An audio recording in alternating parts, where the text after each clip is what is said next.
So I'm Rochelle Haiti. I work for the benefits department here for the district, and we also have the infamous Doug from MTI.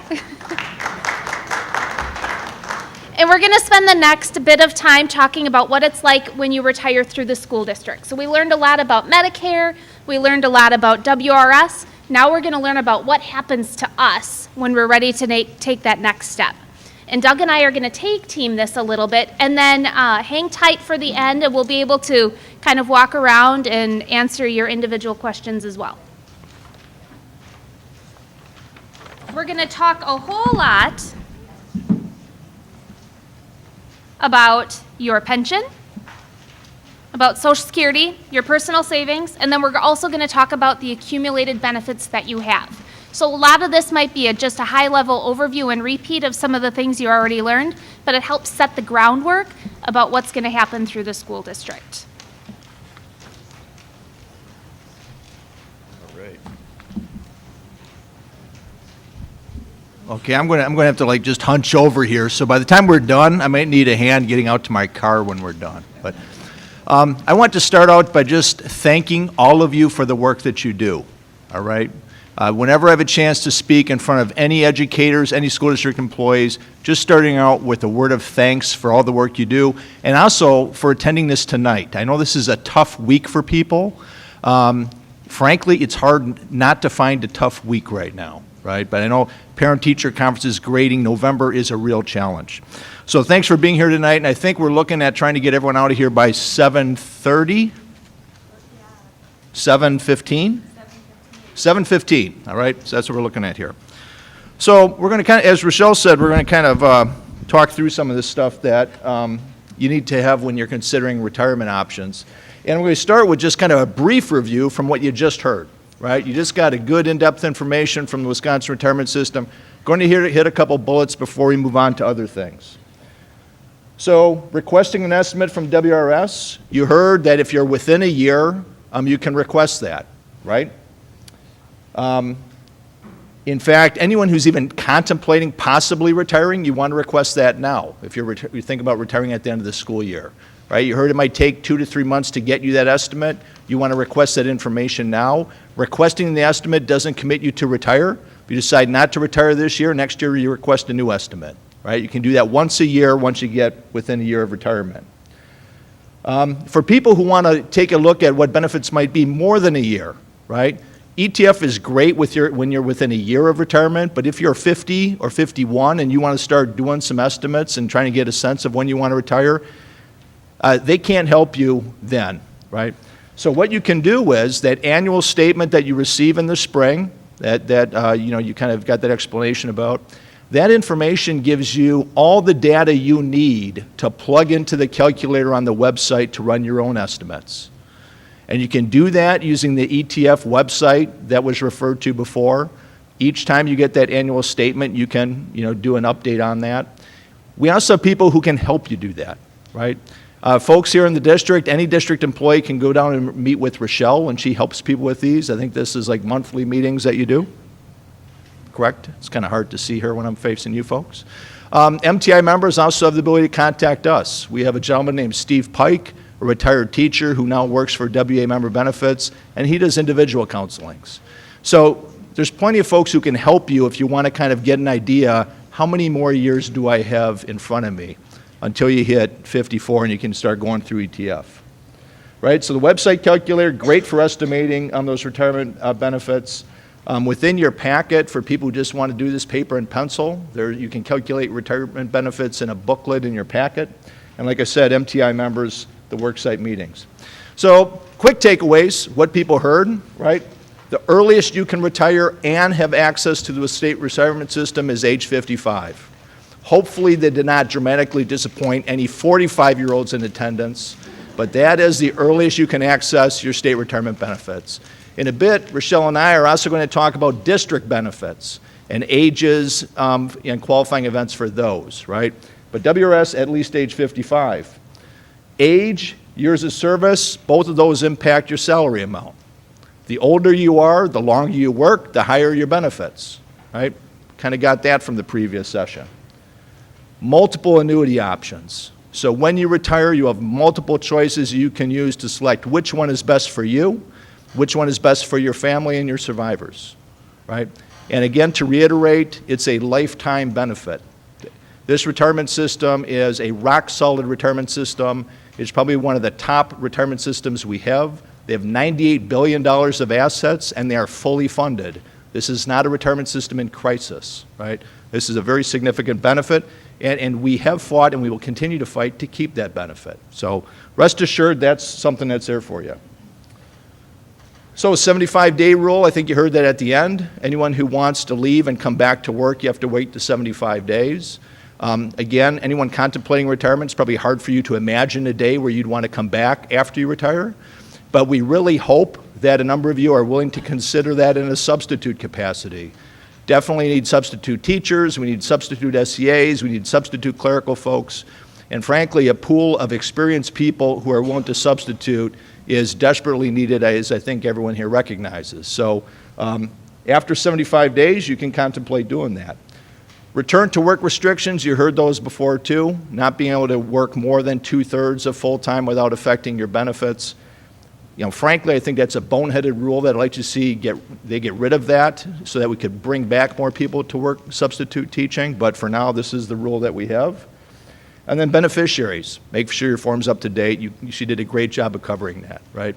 So those are the quick bullets from the WRS, and now, so you don't get tired of hearing from me, I flip it back to Rochelle. Thank you. All right, so WRS is income. Social Security is also income, and there's different limits or different ages on when you can start pulling your Social Security. You can start pulling it as early as 62. And talking about WRS, you could start that or do that accelerated benefit with WRS, and that WRS benefit drops when you turn 62 so that you can start collecting Social Security at 62. So there's an offset there. But there's also perks if you hold off on Social Security until a later age. You will want to wait or think about waiting till your full Social Security retirement age, and that's in that little blue chart. And what that does is it allows you to collect 100% of your Social Security benefit, and it also doesn't have any limits for income. If you start collecting Social Security before your full Social Security retirement age, and you are working, you can't earn more than about $18,000 in any given year, or else your Social Security benefit is reduced. So that full Social Security retirement age kind of gives you the greater amount for Social Security and allows you to continue to work and not have to worry about income limits. You can also wait and pull Social Security after that full Social Security retirement age. You can wait until up to the age of 70. There's a benefit to that too. If you start pulling it at 70, you get about 124% of your full Social Security benefit instead of that 100%. So it's kind of a budgeting game and kind of a game that you're going to play to see how long you're going to live. Some folks might start pulling Social Security at 62 because you need the income, or you know you're going to or may live a short life and you want to start collecting what you've paid in. Others might say, I'm fine with the income piece. I know I'm going to live a long life.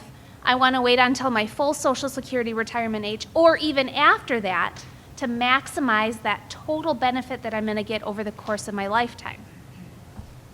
There's a great website, Social Security's website, that you can go to. There's a calculator out there. In the past, you used to get these annual statements sent to your home with all sorts of personal information that you just don't want the world seeing. Now you can go to their website and get that information. And shockingly, Social Security knows a whole lot about you. So when you go to their website, they're going to ask you for your Social Security number, your birth date, your mother's maiden name, and the county or state that you were born in. And it will know all of that and then actually provide you what your benefit would look like throughout that time, 62, 67, and 70. You can go out there whenever you want to do that. You can go out there for your spouse to gather their information if you know all those secret password questions as well. But that's a really good place to start. When you're ready to pull Social Security, you'll want to go to the Social Security office. You can give them a call, but I've learned that no matter what day or time of day you call them, you're going to be on hold for at least an hour. So you might be better off stopping down at the office if you have time, as they'll service you a whole lot quicker.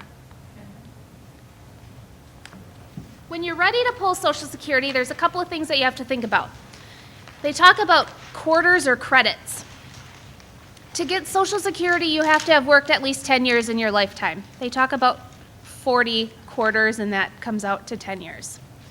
The benefit is based on your salary and your age.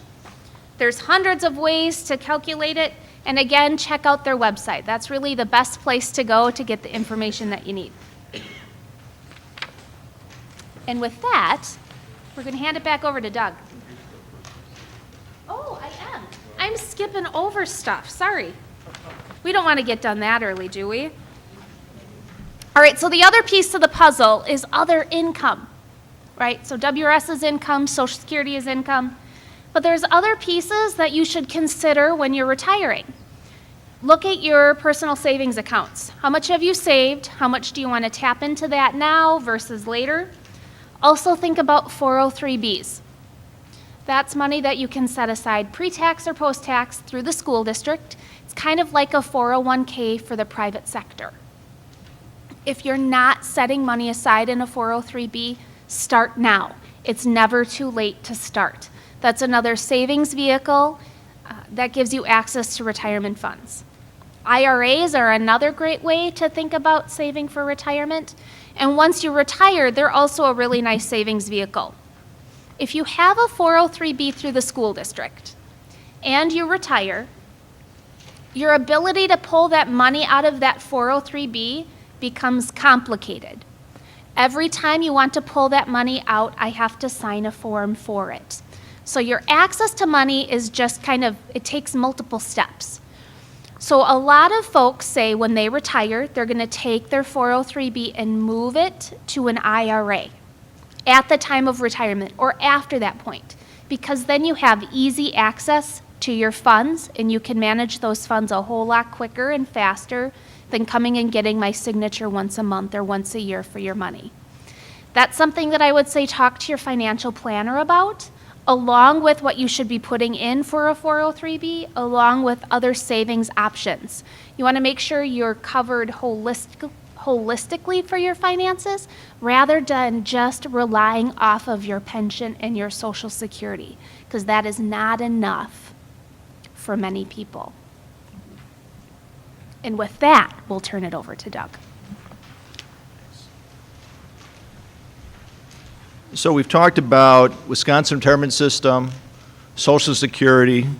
Rochelle briefly touched on 403Bs and other investments. The next piece that we're going to transition into, which is another big economic consideration when you're looking at potential retirement, is insurance, right? So we're going to talk about some benefits that you get through the school district. These are benefits that were originally bargained through collective bargaining agreements when we had those, but they're benefits that continue through this day through the employee handbook. So we're going to talk about sick leave, insurance continuation options for teachers. We'll touch on TERP near the end.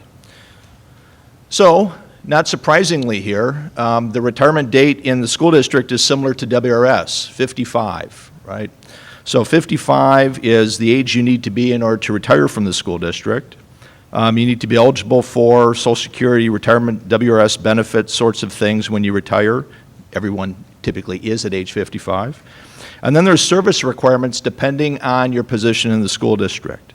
So food service, educational assistants, SEAs, security assistants, substitute teachers. There's a requirement that you work for the district for 10 years in order to get your accumulated sick leave that helps pay for your insurance benefits post-retirement, right? Anyone who's not in that category, age 55, you're eligible for those benefits, okay? So age 55 is when you can retire from the school district and have access to these benefits. Now for teachers, works a little bit differently. It's at least age 55. And then for people who also want to receive the TERP benefit, which we'll talk about near the end of this, there's another qualifier where you need to have age plus years worked in Madison equal to 75, right? Age plus years worked in the MMSD equal to 75. So for a teacher to retire with TERP, you need to be at least age 55 with 20 years of service. 55 plus 20 gets you to 75. Or you could be age 57 with 18 years of service, right? You can see how that math works. So for TERP eligibility, age plus years equal to 75. It's possible for a teacher to retire with TERP at age 54, but only if they have 30 years in the school district. And recall, you can't touch your WRS benefit till age 55. So it's not a very practical option, but that's there. And then in order to get TERP, it's required that you work full-time within the last 10 years. Okay, so for teachers who are retiring with TERP, you need to have worked full-time within the last 10 years. Now, I'm switching it back to Rochelle to talk about insurance costs, and then we're going to talk about sick leave, and you can start getting an idea, how long you will have paid insurance once you retire, which is one of the major considerations most people have in determining, is it this year, is it 2 years from now?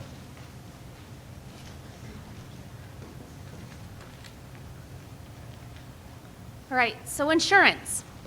When you retire through the school district, if you have our insurance prior to retirement, you can continue your retirement with our district insurance. But there are some things that break it out. Health insurance.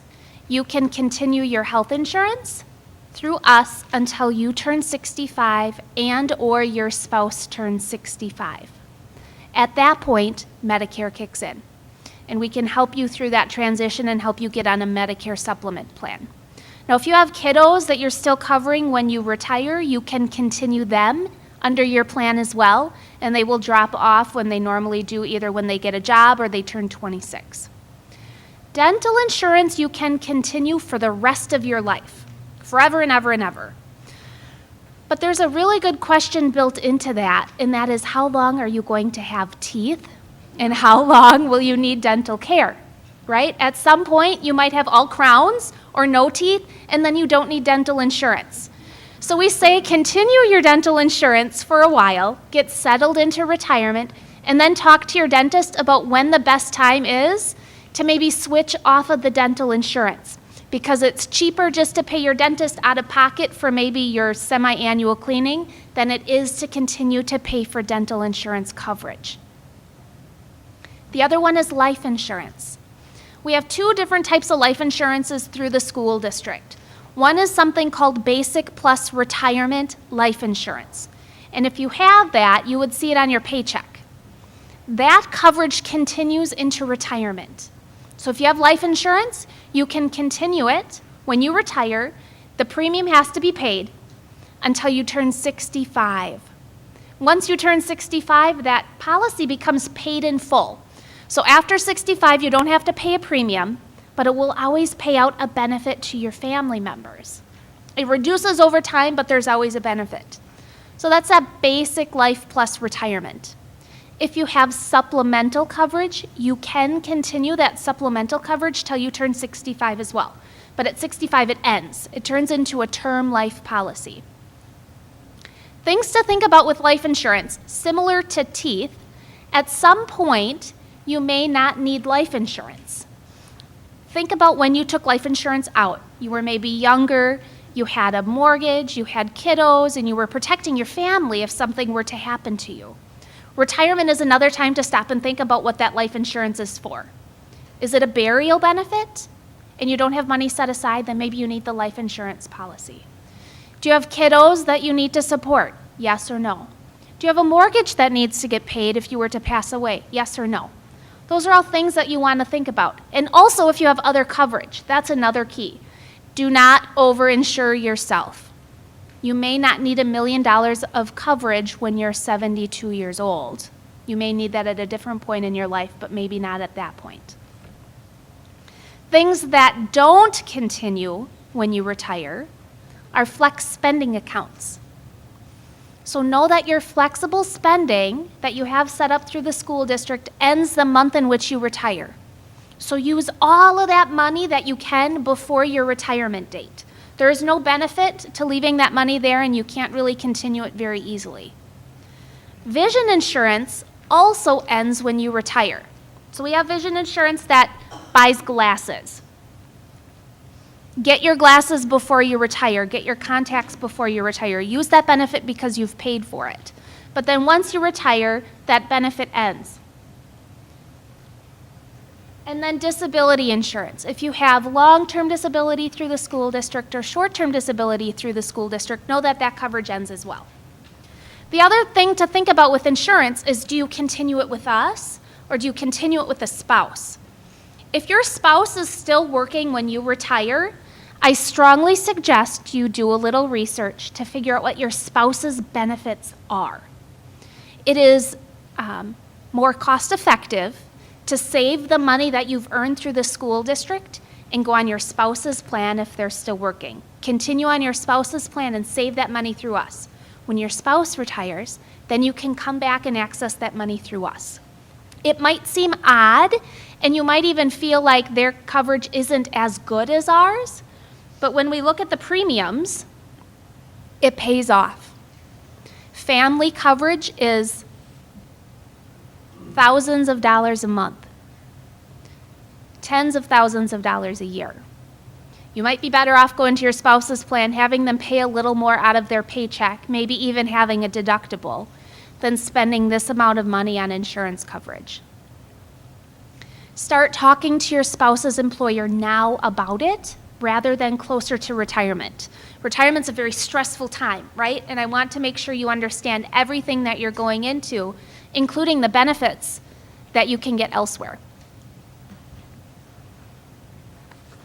We have a whole bunch of resources that are available to you to help you with that insurance transition.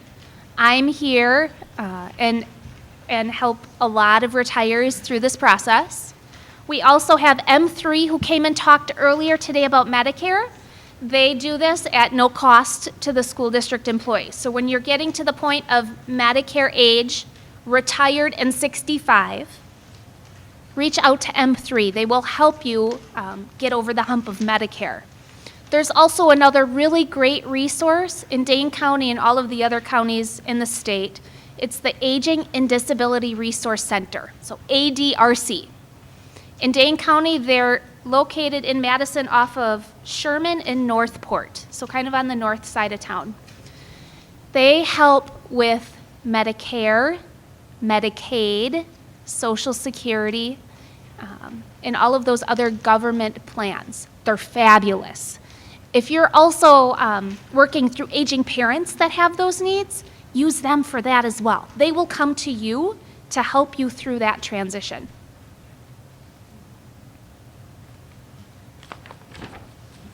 And with that, we're back to Doug. All right, so before I start talking about the retirement insurance sick leave options, just for people to know here, for teachers, there's a gray packet. For MTI members who are hourly employees, there's a pink packet. Everything I'm talking about is going to be in that packet. You could run your own calculations. So still try to pay attention to what I'm saying, but everything we're going to talk about is in this information, all right? So insurance continuation. Everybody here, if you are at least 55 when you retire, you're going to have some amount of sick leave that you've built up since you started working for the school district. So when you retire, that total accrued sick leave is turned into a pot of money that you can use to pay for post-retirement insurance benefits, right? That's your reward for that's your reward for being healthy. So how that works is, if you're an hourly employee, it's pretty straightforward. You take a look at your last paycheck, you take your hourly wage, you multiply the number of hours of sick leave you have, and that's going to be your total pot of money to help pay for post-retirement insurances. If you're a teacher, it's a little bit more complicated. There you take your highest annual contract, your annual contract from the school district, you divide that by 192. That gives you a daily rate of pay. It's in this gray packet. But that daily rate of pay is then multiplied by the number of sick days you have, right? So hourly employees accrue sick leave in hours, teachers accrue sick leave in days. So when you retire, the total amount of sick leave you have accrued is calculated, and that presents a pot of money that can be used to pay for post-retirement insurance. That is not money you have the access to cash out, right? The only option you have with that is to spend that on insurance. But it's a great option to have. It's an important option to have. Is there a limited amount of hours or total a day? Like you get to 1,000 hours and then you don't get anything after that? Yep, good question. So I'm going to flip back to this first calculation. There are limits. So you get 100% of the value for the first 200 days if you're a teacher. For hourly employees, that'd be, what, 1,600 hours? You get 100% of that. Anything you've accrued beyond those maximums, you get 50% of their value. All right? So there's no top-out maximum where you don't get anything after that, but you get 100% of the value of the first 200 days or 1,600 hours, 50% of the value after that. So hourly employees, $1,600? Yep. All right, so when you retire, you have some options what to do with that pot of money, okay? And one of the options you have is deciding whether or not you want to have what's called an escrow account, or whether you want to move it to what's called a health reimbursement account, an HRA. So escrow account, HRA. And we're going to talk a little bit about what the differences are, the benefits, the drawbacks of either of those. Both of those accounts can be used to pay for post-employment retirement benefits. So the escrow account, that's really an account where your money stays with the school district, and you can use that to continue any district-provided insurance you have, right? So that'd be your health insurance, that's your life insurance, dental insurance. You could use that to buy a Medicare Part B supplemental plan that you heard. For those of you who are in the Medicare section, people kind of talked a little bit about Medicare. You can purchase a Medicare supplement account, and you can use your escrow account to help pay for that. That's also an account where that will continue to pay your insurance should you decide to return to work following retirement and, for example, work as a substitute teacher or substitute SEA. You can continue to have your health insurance paid from that escrow account. You can use it to pay for life insurance premiums, okay? One of the limits of that account is you can only use that for school district benefits and Medicare supplements purchased through vendors that do business with the school district. So right now that's Dean, GHC, and WPS, right? So those are the three HMO supplementary plans you could use that escrow account for. So the HRA, a little bit different in that same dollar amount is put in this health reimbursement account, and there you can use it to pay for district-provided coverage, and I'll say an exception a little bit, for most district-provided coverage. But you can also use that to pay for non-district provided coverage. Okay, so that could include a Medicare B supplemental plan not through the school district. Maybe you find one through AARP or some other group that you think is better. You could use your money through this HRA to buy that Medicare supplement plan. Maybe you're going to be leaving the state of Wisconsin and moving someplace else. And rather than having a Medicare supplement through GHC or Dean, which is a Madison HMO area, you'd want to purchase a Medicare supplement in Arizona. You could use your HRA money to help pay for that Medicare supplement, right? The escrow account cannot be used for anything other than district coverage, right? So HRA, portable, can use it for other plans.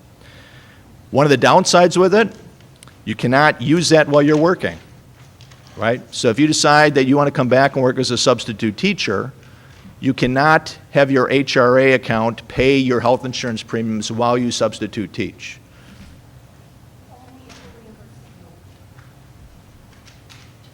Only for reimbursement. Yeah. So I mean, really, you can't. I mean, you could pay out a cash to continue your insurance, but you cannot use your HRA account to reimburse you for that. Okay, so essentially, you cannot use your HRA account to pay for your insurance after you return to work as a substitute. So there's a limitation there for people who are planning on retiring and thinking you might want to come back to work as a substitute.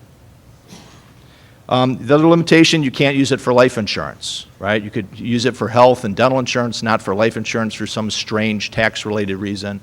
But life insurance, you could just pay out of pocket rather than having that come out of the HRA.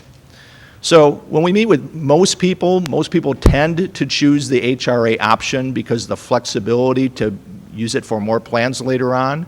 But it's important to be aware of those limitations if you're thinking about coming back to work for the district in another capacity, right? That's something that you'd want to think about. Can I turn it back to Rochelle to talk a little bit about ARP? You can hang up here if you want. It's quick. Oh, yes. So if you retire, you put your money in an HRA and you die. So what happens with that HRA? Yes. So if you were to pass away, that HRA money goes to your spouse, and your spouse can use it to pay for their insurance. It's not lost, but it cannot be cashed out. If you come back to work like as a substitute, are you eligible for still using the escrow plan? You can only elect the HRA or the escrow once, and you're locked into it for life. Like Doug was saying, you can't use the HRA in work if you're being reimbursed for coverage, but if you're on the DEAN plan or the GHC plan or the WPS plan, you can still have that HRA account and we will pay those premiums. But if you have a Medicare plan and we're reimbursing you for it, then we cannot reimburse you out of that HRA until you stop working again. Normally, it doesn't happen very often that we're reimbursing someone and they're working for us because they normally still have like our local insurance. So it's a very rare situation that it ever comes out where we actually stop it. I learned something tonight, right? So you guys got that? So if you got the DEAN or GHC plan, you take the HRA route, you can come back to work as a substitute capacity and you'd still have it paid, Yeah. okay? We're going to go quickly on ARP. So we're going to jump around a little bit for benefits that are available to certain individuals. So ARP is available to our retirees who are administrators, the Administrator Retirement Program. ARP is available to administrators who have worked for the district at least 7 years as an administrator and then contributed to in their 403B for a total of 12 years. I said that backwards. Contributing for 12 years, I'm still not saying it right. Working for 12 years, contributing for 7. Thank you. Working for 12 years, contributing for 7. If you're an administrator and you're eligible for ARP, you would receive a letter from me annually about that. And when you're ready to retire, we can talk further about what that ARP contribution looks like just for you. All right, this is a slide that everybody's interested in, right? The when should I retire slide. There's probably some of you in this room that are thinking, you know, June of 2018 would have been really good. There's probably a few more that are thinking maybe June 2019, and there might be some that are saying, oh my God, can I hang on another 5 to 10 years when I can do this? But, you know, things to consider as you approach that, you know, the obvious ones need to be at least age 55, right? We all got that, that's drilled into your head. But then, you know, the other determinants are things like, you know, what will my pension look like if I work 2 more years, right? You heard our presenter from ETF say, you know, age 57 with 30 years is significant and that there's no age reduction factor applied. So maybe it makes sense to work till 57. If you work till 59, the benefits look a little bit better still, right? You work till age 62. We know that you would be eligible for reduced Social Security at 62 if you wanted to. If you work till 65, 66, you'd be eligible for unreduced Social Security, right? So you can see there's lots of different factors here that can determine how your benefits could vary year to year. So when should you retire? It's really going to be dependent on your personal situation. And the best way to prepare for that, as we talked about, is to kind of gather information along the way, take advantage of the people who are there to help you think through this. But, you know, looking at the WRS, we obviously got that. Social Security, as I said, 62 is the earliest you could take it. Full benefits would be later. As Rochelle mentioned, with 403B plans, if you have those investments, typically you can start accessing those at age 59 and a half. Something else to put on your radar screen if that's going to be relevant to you. But I'll tell you, for most people we meet with, the insurance tends to be the big thing, right? You saw the insurance rates that Rochelle put on there. The cheapest plan, the GHC HMO, was $500 per month single. If you're providing coverage for you and a spouse, it's $1,000 a month. Even if you have a lot of sick leave accrued, let's say you got $30,000, $40,000 of sick leave, which sounds like a lot of money, at $1,000 per month, right, that's 2.5 to 3.5 years of paid insurance coverage. So You know, these estimates about how long will I have paid health care is a significant factor. You'll want to continue your group coverage up until 65, because Medicare doesn't begin until age 65. And then for those of you who have money left at age 65, you can use anything you have left in your sick leave, your escrow account, your HRA, to pay for those Medicare supplements after age 65, right? So how long will I have paid insurance tends to be a major factor that drive retirement decisions. So again, what can you do leading up to this? Well, Rochelle has monthly meetings where she's available to discuss individual retirement info. You can set that up through the school district. You definitely will need to meet with her before you retire. She's going to go over all your forms, calculate how much sick leave you have. If you're a teacher, she'll calculate your TERP benefits too. You'll fill out health insurance forms when you meet with her. You know, annually you can request an estimate from her department about the value of your sick leave account. What we're referring to here is your retirement insurance account. And if you're an MTI member, take advantage of some of those planning seminars we have. We do those regularly throughout the year, group seminars, or schedule an individual meeting with Steve. He'll go through the insurance, the WRS, and all that stuff, right? My recommendation is that you hear it from as many different people as possible. You know, if you can meet with Steve, great. Meet with Rochelle, great. Talk to ETF once again within 1 year. The more people you hear from, the more comfortable you're going to get, and the more ways you're going to kind of hear information differently. Our goal is when you're approaching retirement that you're going to be fired up and psyched about this and not scared and tentative and worried about what this means, right? And you got people to help you get there. Timeline, I guess this is going back to Rochelle. We have some tight deadlines that we need to stick with when we retire. Administrators, we really need your retirements in by January 15th. Teachers, pay attention. February 15th is the deadline. Okay, you have to have your retirement notice in to us by the end of the day on February 15th. At that point, you're locked in. You can't retire after that point. But what I can say is it's a pretty big decision and it feels like it's early on in the year and it's kind of scary. So if you turn in your retirement notice to me before February 15th, I guarantee it goes in a locked cabinet and I forget about it until the 15th. We don't tell others that you're retiring until we have to tell others that we're retiring. So know that it's done confidentially, it's done personally, and you get to tell your story on when you want to tell others when it's going to happen. Question? Yeah. In the past, we made you write a biography on why you're retiring through the school district. We don't require that anymore. It's a one-page form. And so when you meet with me, when we do that retirement consultation, it's the one form that we'll have you fill out. It goes with the TERP and the insurance stuff.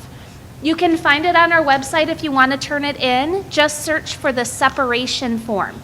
It's kind of a not so nice term. You're separating. But we know that you're retiring because we can check out your age and your years of service. And then turn that into us. Don't give it to your principal. Don't give it to your supervisor. Just return it directly back to Human Resources and we will get it in the right spot. 7 to 10 months before you decide to retire, you're going to want to contact WRS to get your estimate. You're also going to want to reach out to Social Security to figure out what your benefit is going to be through them if you want to start pulling your Social Security at that point. You want to meet with HR during this time frame, and also the other big thing is to focus on Medicare, Medicaid, Medicare Part A, B, and D. Those are big deals that you want to have done about 3 months before you retire.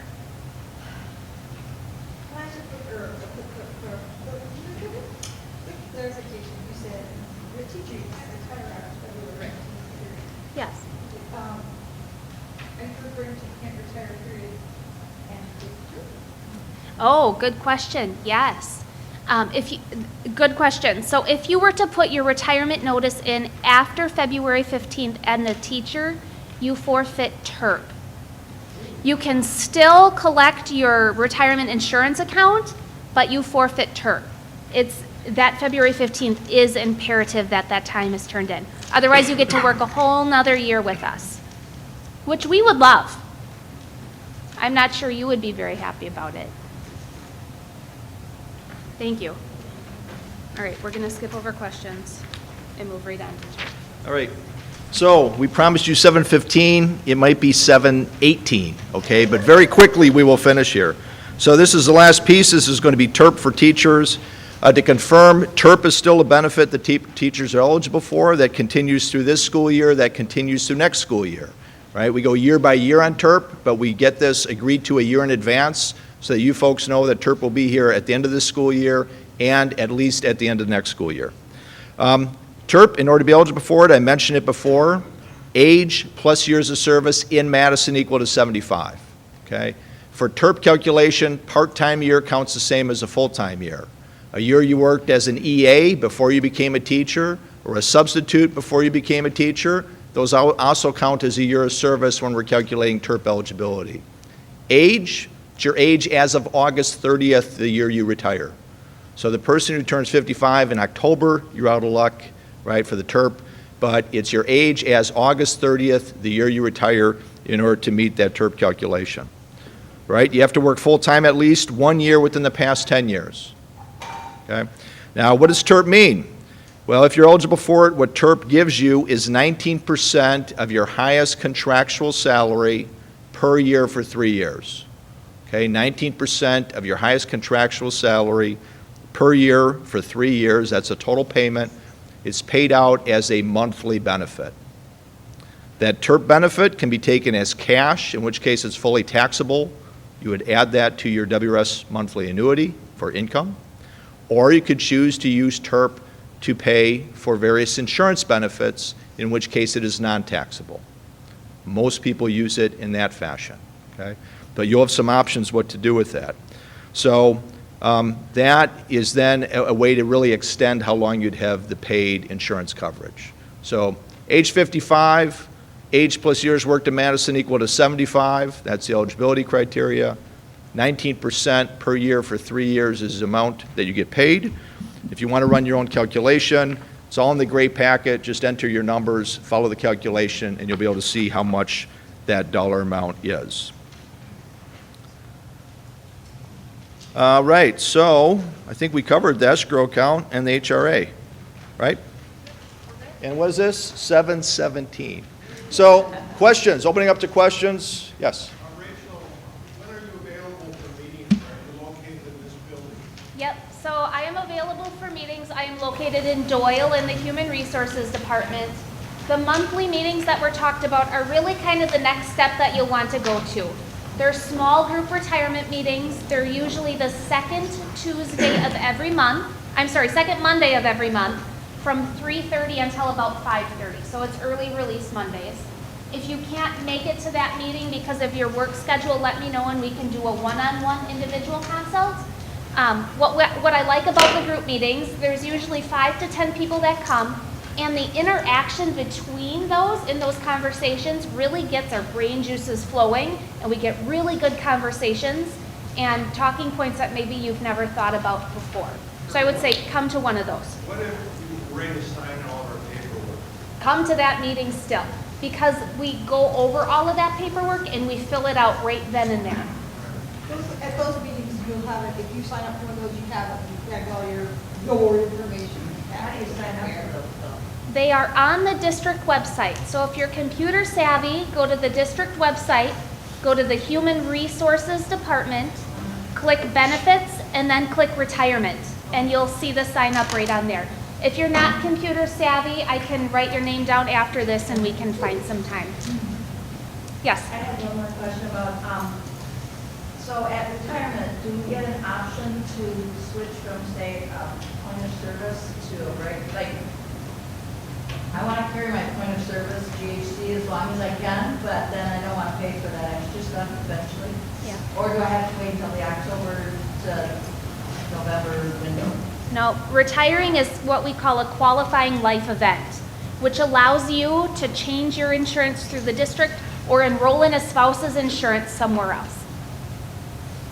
It's a good question. You used to have to wait to the open enrollment, right? Yeah. But now the qualifying event is when you retire, so you can make that change then. Okay, thank you. Yes, if you go to the MMSD website and search retirement, you'll find the link to sign up. It's the second one. Oh, thank you. Sure. Any other questions?